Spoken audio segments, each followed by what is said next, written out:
caddaynaya in haddii doorasha madaxtooyo jamhuuriyadda somalilan qabsoomi weydo xilligeedii dastuuriga ahayd oo 13 Noofembar 2022 uma aqoonsan doono madaxweynaha iyo xukuumaddiisa kuwa sharci ah.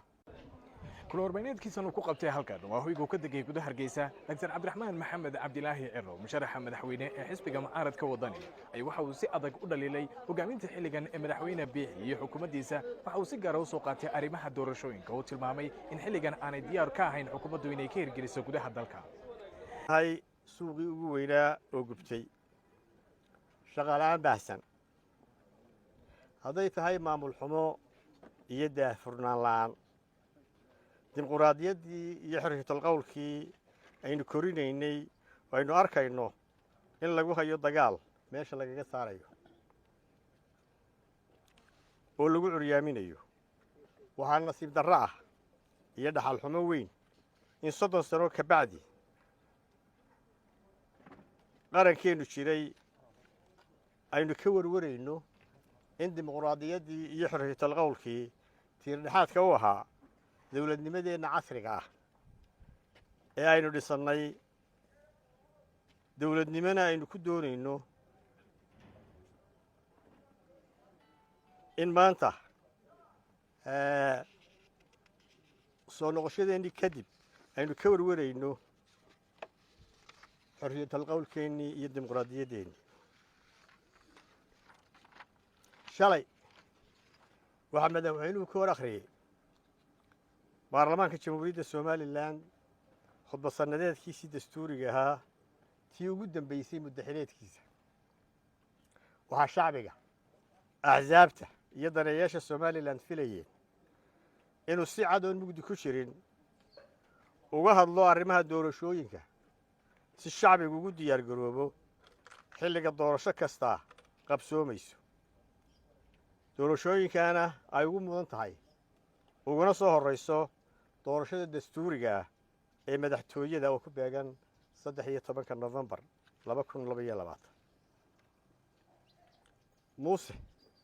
mowqif cadis kama taagin arrimaha doorashooyinka inkasta oo golayaasha qaranka ka hor sheegay in doorashooyinka xilligooda ku qaban doono shalay wuxuu malaawaalay waxaan jirin ama aan hadda oolin ama iman doona oo ay suurtagal tahay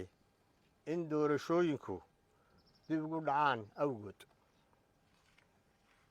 arrintii ugu horreysay ee malaawaalkiisa maanta ayuu soo saaray wareegto ah tallaabadii koowaad ee kala dirista guddiga doorashooyinka qaranka ee madaxa bannaan taasoo macnaheedu yahay kow dalkan doorasho kama qabsoomi doonto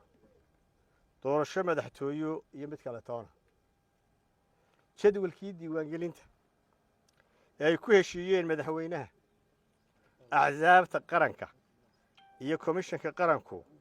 waan laalay keligii diiwaangelinta codbixiyayaashu ma qabsoomi doonto dhammaan xeerarkii doorashooyinka waan laalay dalku wuxuu qaaday jidkii digtaatoriyadda iyo sharci darrada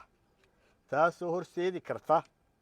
cawaaqib xumo aan somalilan mahadin doonin mas-uuliyaddeedana waxaa qaadi doona muuse biixi dhammaan taageerayaasha xisbiga waddani waxaan ugu baaqayaa meel kastay joogaan inay u diyaargaroobaan tallaabo kasta oo dalka lagu soo celiyo nidaamkii doorashooyinka ku dhaqanka shuruucda iyo dastuurka axsaabta mucaaradka ahi waxay isugu iman doonaan shir degdeg ah oo ay kaga arrinsanayaan marxaladda dalku galay madaxweynuhu wuxuu shalay ka sheekeeyey shax la ciyaaro inkastoo uu maanta god abaareed degay shaxdu maaha wax masiir umadeed lagu metelo siyaasadduna maaha khiyaamo mana aha been iyo dhagar la maleego siyaasaddu waa hoggaamin run ah oo lagu sugo nabad xasilooni nolol horumar iyo midnimo qaran xisbiga waddani wuxuu u darban yahay inuu xaqiijiyo hanka himilada iyo hiigsiga shacbiga jamhuuriyadda somalilan haddii uu muuse ku riyooday inuu dalkan ku xukumo doorasho la'aan faysal maxamed aadan faysal fifa tv-ga Somali Cable hargeysa